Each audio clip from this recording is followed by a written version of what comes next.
Okay, ladies and gentlemen, welcome to the Property Entrepreneur Hall of Fame podcast. It gives me huge pleasure to welcome to the Property Entrepreneur Hall of Fame two of our Property Entrepreneur board members, Mr. Roberto Scandian and Mr. Rohit Santa. Congratulations, guys, on being welcome to the Hall of Fame. Thank you. Thank you very much, Adam. Great pleasure to be here. Absolutely. So I'm really looking forward to getting into the detail about why you're in the Hall of Fame and everything else and the journey that it took to get there. But just for our listeners, could you just briefly introduce yourselves, who you are, where you're from, and the businesses that you've got at the moment, please? And how long you've been on Property Entrepreneur as well? Sure. Yeah, so I go first. Roberto Scandian. I was born in Brazil, moved to the UK 15 years ago. Part of the Alliance Group, Rohit and I created Alliance Group 4 years ago. Been on Property Entrepreneur 3 years. That's our third year. And I have another business, which is my wife's dental practice, that I'll talk about that as well. Fantastic. Hi, so Rohit Santa, the other half of Alliance Group. Having been in the corporate sector and sort of been in property for many years, we set up Alliance Group as property investors and developers, and really helping other businesses to start, systemize and scale in addition to that. Fantastic, lads. Well, the reason why these two gentlemen are in the Property Entrepreneur Hall of Fame is because we talk about creating your financial fortress. Everyone who's in property is interested in this financial fortress, this passive income from a boring asset. And these two chaps have managed to create a financial fortress in one deal. So they've got an incredibly lucrative deal. And not only that, they're now working on a second deal, which is almost an exact replica. So we talk about creating a financial fortress, giving you the passive income to have freedom, to retire. And these chaps have done it in a very short time, and they're going to do too. So it's an incredibly impressive feat. What I'd like to know, and what everyone listening would like to know, is where were you when you joined Property Entrepreneur? Because you've obviously both been in business before. So where were you at that stage? And now that you've got this fully let, fully finished deal, this isn't like based on plans. This is done. I've seen photos. I believe it's called Santa House. Is that right, Rohit? It is, yeah. We'll come on to that story a bit later about how that came about. Hopefully you'll tell us about the name. So we've got this deal, it's done, and there's another one happening. So, and there's other stuff happening as well, which I want to hear about. So there's been this great journey over the last 3 years. So where were you? And where were you when you started? And then what challenges have you had along the way, and how have you gone about solving them so that people can get maximum value from this conversation? Sure. I'll start with sort of where we were. So we had formed Alliance Group about 4 years ago, and we were going straight into developments. We said we're going to go into developments. We met at having done a weekend course with Whitebox at the time, but we got together, we spent some time together, and we started looking at deals and making offers as a group. And it was later that year that I started realizing that, okay, whilst it's great we're making offers and doing these deals, where is the foundations of this? Yes, we've had some training, but how can we systemize things a little bit better? How can we actually build a business rather than just doing a deal? Or and I wanted to really get the right structure set up. So I've met Dan before. He's on another mentorship group with myself, and really a big fan of what sort of Dan does and the whole property entrepreneur methodology. And I remember it was that summer where I saw the big flashing lights come up on my social media, and I thought, okay, what's this? Let's have a look. You'll know what I'm talking about there, Adam. Yeah, I do. The flash sale. Yeah, absolutely. There was a flash sale, and it was a bit of a no-brainer. And Dan talks about this, if you're going to do a deal, make it a no-brainer. And this was a no-brainer. I said to Roberto, look, both of us, buy one, get one free. Let's stay at the Belfry. Let's go there. But what really caught me about that was the messaging about actually having systems and assets. And I felt that whilst we were trying to make offers, we never had the systems to fall back on, and never had the assets that we can use as an asset to the business outside of just Roberto and us.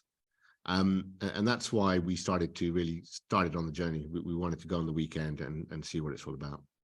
when we Very started this well. work as well, Adam, we had no employees, right? It was only Rohit and myself trying to do several deals, looking for several items at the same time. And we realized very quickly that wasn't achievable. We wouldn't be able to succeed that way unless you had the right team, the right process, the right we were lacking help. So that's why we came to property entrepreneurs as well. How can we get where we want to be? Kind of introducing the systems, introducing the process, and that helped us to get where we are today as well. That Guys, was this is great insight. I mean, this is literally what the difference between having a job and having a business is. So where and you were right to obviously invest in the business. So where are you now in terms of the business? Like you've gone from just you to a little bit of training, making offers. 3 years later, where are you at now? So we're obviously part of the board. We've got multiple deals going on. We've built the business to have 5 employees. We've got a lettings edition as well as a service business. And we have a couple of other businesses outside of Alliance Group, which Roberto and I are both involved in too. So it's really kind of helped us put foot to the pedal, but at the same time, making sure that everything else is going along with us. And that's our team, the systems and everything else that we're building. Yeah. Congratulations. A blaze. Yeah. Sorry. Even for a blaze, did you say? Yeah, even for a blaze. And being a blaze, right? I'm all about set up and scale up. That's one of my favorite phrases, right? I help people to set up and scale up their businesses. And as part of the journey, my wife, being a dentist for more than 20 years, but she had the desire, she was not happy on where she was as well, on her career. And I said, why don't I help her set up her own dental practice for her to be able to be the owner of her own destiny as well? So last year, we opened her dental practice in July last year. And during 1 year, we have more than 1,500 patients. And we achieved kind of a revenue of more than 350K in 1 year. So that's to show the power of applying what we learn here as well in terms of putting the right people in place, the right process, the right systems to help us to get there. It's not only Julian and myself running the business, it's also having people and the systems helping us to run the business as well.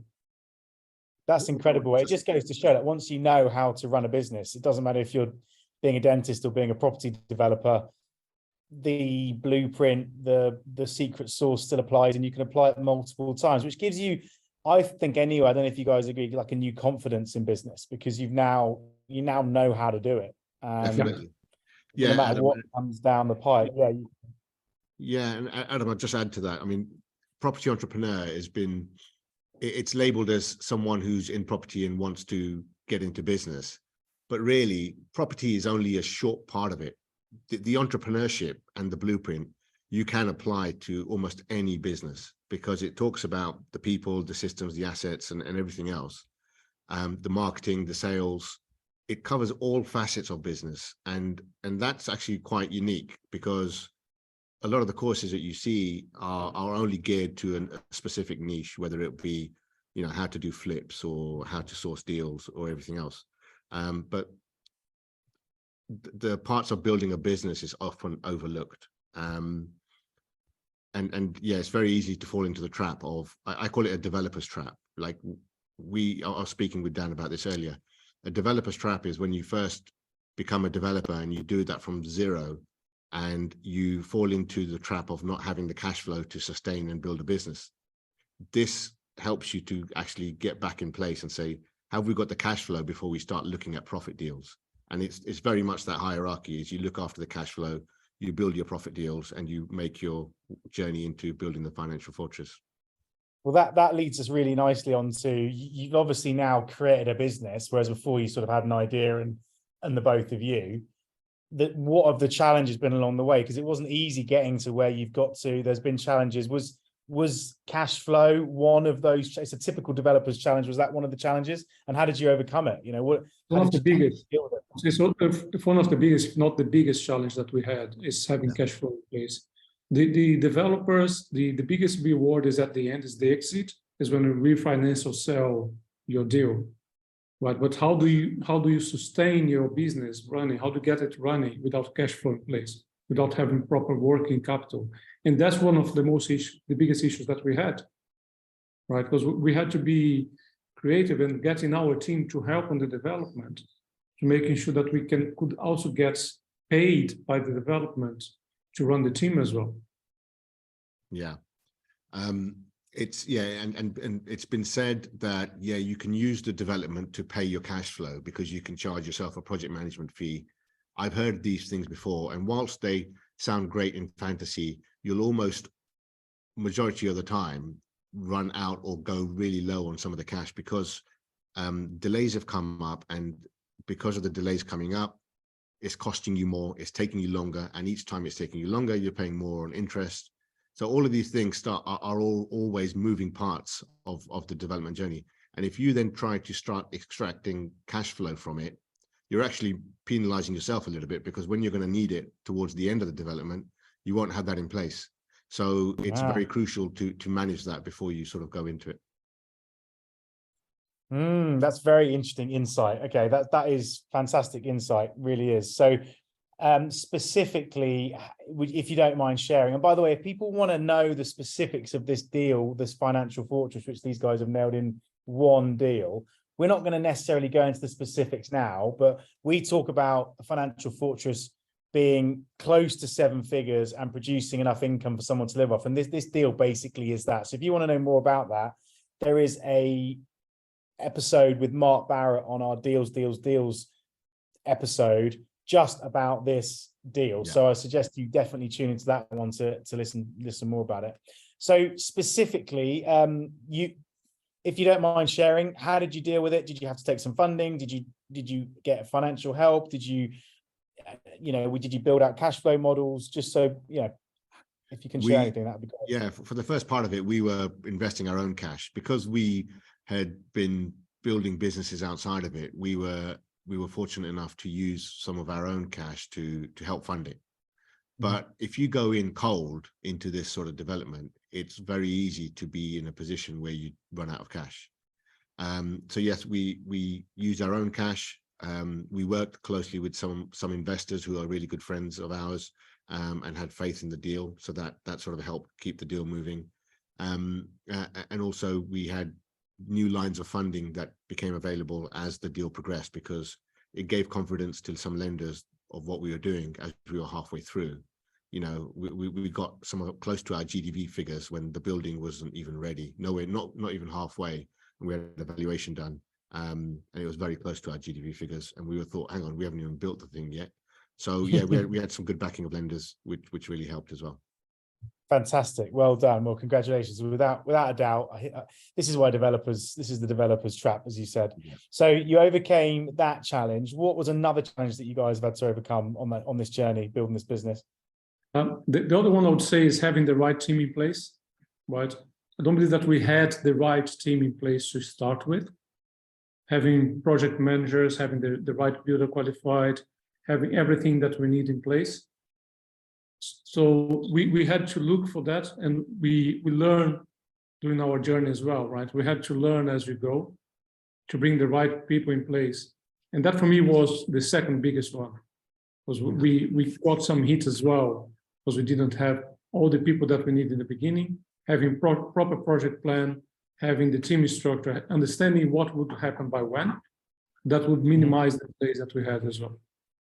And let me give you some of the game changers in that building the team. So the first thing is, when we were on the blueprint in the very first year, that's when we hired our first EA, Ashley, and she's still with us, which is great. That was the first EA. That was a big enlightening moment for us, because also she's a Lord, which massively helps us. Roberto and I cause a lot of chaos in business, and we always need someone to sort of help tidy things up. It's important to say why we do it, right? Because you are a creator, I'm a Blaze. Yeah. We know that those two together, there is no detail, there is no process, there is no spreadsheet. I love my spreadsheets, I love my numbers, but we need to have someone that can drive the systems for us. And Ashley is the person. Well, I've met Ashley. Well, I think at least my assistant's met Ashley, because my assistant was emailing your assistant to arrange this call. So, Exactly. Yeah. And then just the second piece I wanted to add, Adam, we went through COVID whilst all of this was happening. So when I call it a game changer, the second game changer was when Dan was talking about some of the government initiatives that are out there, and we used the employee scheme so we can bring on apprentices to sort of help as well. We brought on 4 or 5 throughout that year, that first year, and they just helped. You know, they had their support available from the government. It was getting experience for these apprentices, and we got them as part of our team, and we helped put some processes in place just by having them. We had social media, we had project management, we had administration, we had lettings. So we brought these in, and that actually helped us in a massive way, because a lot of the work started to get done whilst they were with us. Granted, it was only 6 to 9 months, but it made a massive difference when you can have a team supported by the government, and you're doing good for the community as well. Yeah, that capacity is so important. What would you say to people that are sat there now thinking, I can't afford to hire someone, I'm better off if I just do the job myself? This is the biggest, it's like, yeah, you've got to, unless you're hiring someone, you're doing the job of someone as what you would pay at that level, for example. So if I'm doing a lot of bookkeeping, which I would be absolutely rubbish at, first of all, I would be charging myself, you know, the cost of a bookkeeper, but also I then have the time that I've spent into it, which I won't get back. So how can I build value in my business and other people's lives is sort of what I want to do. And we want to do that with our team. So, and the second thing is, you can't stretch yourself so thin that you can build a business all by yourself. You absolutely need the team. And if you think it's going to cost you to hire someone, it's going to cost you even more in the long run when you don't hire someone. So the other point as well, Adam, is you need to know your value, right? You need to know your rate. So knowing your rate, if let's say if my rate is 150 pounds per hour, let's say, well, if I'm doing a job that I can hire someone to do 10 pounds per hour, why would I do this, right? I would get more value, focus on what I can add value and bring in 150 pounds per hour for the business, instead of focus on 10 pounds per hour. And that's part of what we do as well, is saying, we bring the people that we can pay to help us to focus on the areas that we can add more value and bring more revenue to the business as well. I think we're paying you too much, Roberto. We might have to talk about that rate. Let's do it. He wants to talk it up. Yeah. I think that's the level up. Level up, exactly. That they are such wise words, chaps. So for everyone that's listening, this is like success leaves clues, and it's no coincidence that so many of our most successful people and people in the Hall of Fame would say exactly the same thing. And it all starts with that EA that you hired first. And once you realize the power of leverage, then yeah, it's just an hourly rate game. And it's like exactly as Roberto said it. He said it, you both said it spot on. Fantastic. Okay, so another challenge, maybe a third challenge that you've come across and managed to solve. Yeah, we had another one which is related to the build works itself, right? The building was very solid. Looking at it, no one saw any issues with the building itself. But all the way through, when we were kind of doing the development, and the surveyor missed that as well. We missed that the roof had shift to the left when we faced the building. So that was one of them that we had to spend kind of more than, I don't remember how much, but it's more than 10,000 on it. And 20. the other one is this conversion was a former gym upstairs, right?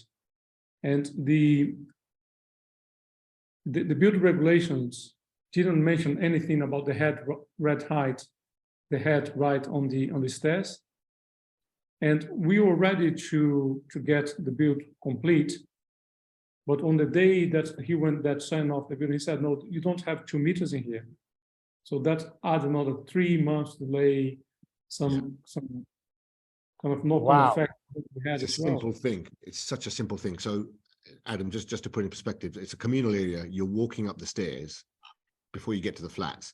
And that communal area didn't have a clear head height of 2 meters, which is mandatory for the council to sign off.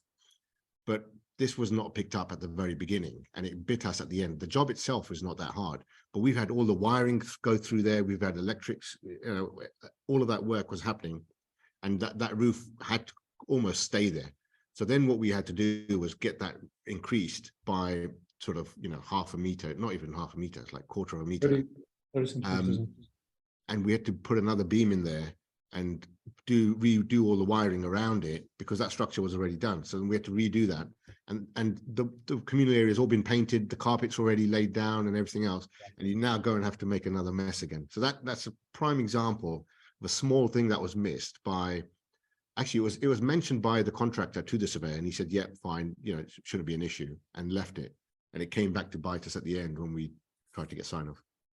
The issue as well, Adam, that's happening is we had people queuing up to rent the flats. We had contracts needed signed, but they couldn't move in. Wow, that sounds very challenging. Yeah. And the other thing that happened as well, it was we had delays on financing because of that as well.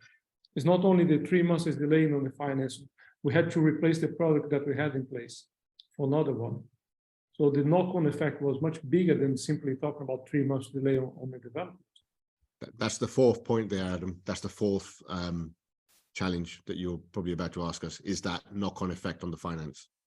Yeah, I mean, so that also, I mean, what's great about that is that it's very easy to sit here on a podcast and say, aren't we great? We've got this, this huge deal, and we've got another deal, the deal that people dream of having, or deals that people dream of having. But the reality is that never meet your heroes. There's always another side to the story. And it sounds like you guys probably lost some sleep, or at least some money over, or potentially both. How did you deal with that? Because that for me is like mindset. You've had to overcome some mindset things there and some challenges. So how did you deal with that, guys? How was that? So after we stopped blaming everyone and saying that we hadn't, the surveyor didn't pick it up and everything else, we said, all right, guys, okay, so let's push that aside, get the architect back on board. We had to get the structural engineer back on board. We had the contractor back on board, and it was actually getting all three of us, or four of us, including our team, just working through different scenarios and saying, okay, the beam can go here. This is what we then need to do. So we came up with 3 or 4 different scenarios. We got it approved by building control before carrying out the works, because obviously if we carried out the works and he said no, then we're scuppered. So yeah, got that approved, and then we just executed on it. Got him to, the next day of this being completed, we had him back in the building, signing it off and saying, yeah, I'm happy with it all, which is a great achievement for us. But yeah, we had to deal with it by just, get rid of the blame.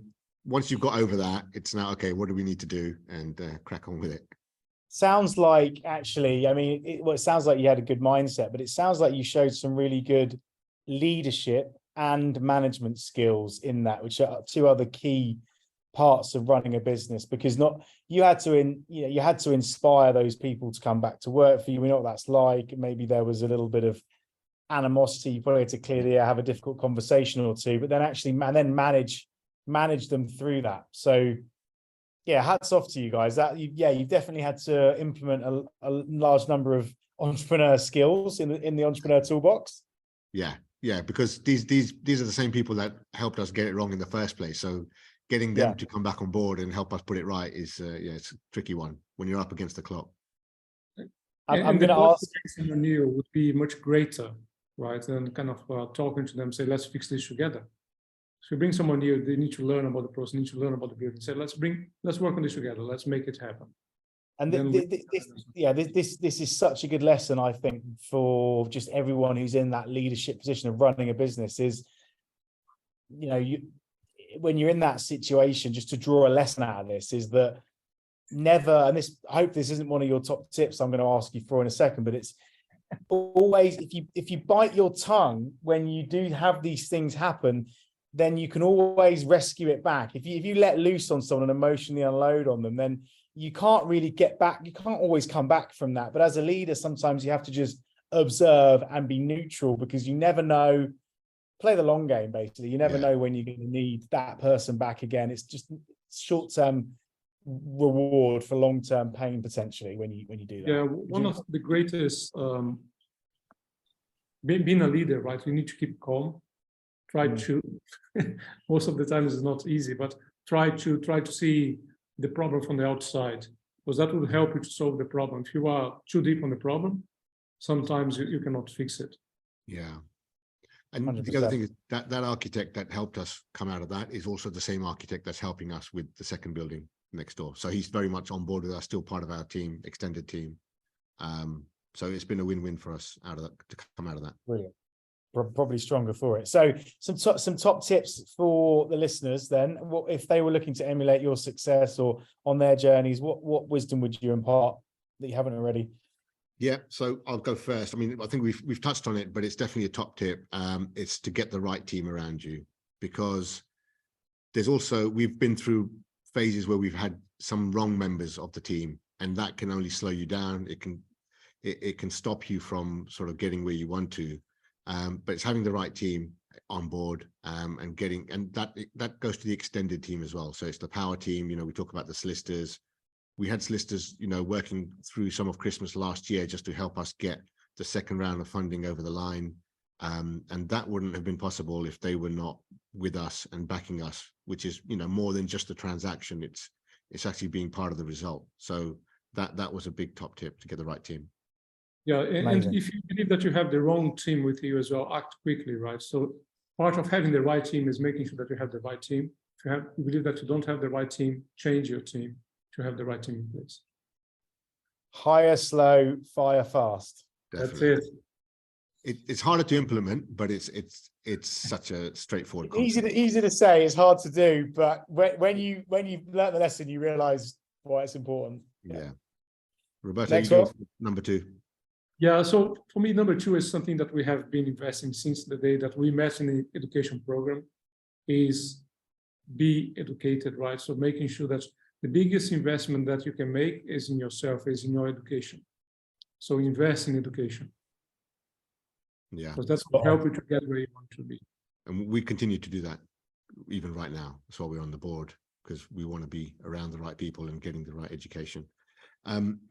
Third one is really, this has come to me quite recently, actually, but it's so important. We've had some deals that have been going on for a period of time, let's say 11 months for one of the deals that we were working on. And the top tip for me on that is to keep stress testing your deals, because what happens is, in the space of the point of when you make an offer to the point of you actually completing on the deal, so much has already changed in the landscape of development and interest rates and tradesmen. So much has already changed. So what you've got to go back to is, if I was to walk into this deal now, would I take it on? And we have been guilty of having to try and complete a deal just because we were in that deal, but we never stepped back and said, would we go at this deal again if it was to come to us right now? And if the answer is no, then you walk away from that deal, you cut your losses early, because it can cost you a lot more in the long run just to try and complete it. You get into the habit of trying to complete it, go through the legals, but you don't step back and say, would I do this now? Massive top tip for us. And it's actually changed a lot of the shape of how we're going to do things next year, because of some of the deals that we've had to put aside, because they just won't work for us in the next year. And don't try to make it work. Don't force it to make it work. Right? If that doesn't work, doesn't work. Yeah. Sometimes the best deals are the deals you don't do. Yeah, absolutely. And that can't be truer. Absolutely. I fully get And that. it's checking the ego. I think what you've said there, I mean, that really is, for everyone listening, that right there is a real golden nugget, because that is wisdom talking right there, because that is the mindset of an investor. That's the Warren Buffett mindset, that he can look at it objectively, not getting emotional, not forgetting, he's forgetting about the Ferrari or the house he's going to buy based on this deal. And his ego and his confidence is all wrapped up in it, and he's able to walk away. And the fact that you guys are able to do that is very impressive. It's probably a large part of why you're creating so much success for yourself and for your family. So congratulations. So just give us some juicy numbers then, because we've played a little bit coy with everyone because we haven't wanted to show off too much. But you've gone from really a standing start. And if I asked you now off the top of your head, deals done and deals in the pipeline, understanding that it's not necessarily bigger is better, but I think it'd be interesting for the audience to hear. And you're walking away from deals all the time. What sort of GDV are you looking at done or in the pipeline, just to give people an idea of scale? Well, when we came to Property Entrepreneur, we had 0 GDV, right? So zero. Today, we're looking for more than 6 million GDVs on what we have in place and growing to 10 million in the coming year. Yeah. I think that says it all, doesn't it? So congratulations, chaps. Like, and the fact that you're able to hold on to these properties because they're so lucrative and have them in your respective financial fortresses named after yourselves. Is that right? We've got to get that in there. Yeah, absolutely. So what a big thing for me was, you know, I got into property more just about building a legacy for the family.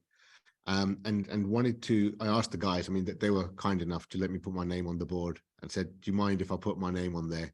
They said, no, absolutely. Roberto's comment was, okay, you can do it on this one. The next one, I'm going to put my name on. So that's where Scandian Place is going to be the next one, right? So you heard it here first. Yeah, and it was putting the name on there because it outlives you. It's a legacy. It's something that, you know, I can take my children to. They can see that this is work that's been done. And also putting our name against something that we're proud of, but also it's equally providing a home for people to live in. So for me, that's the biggest payoff.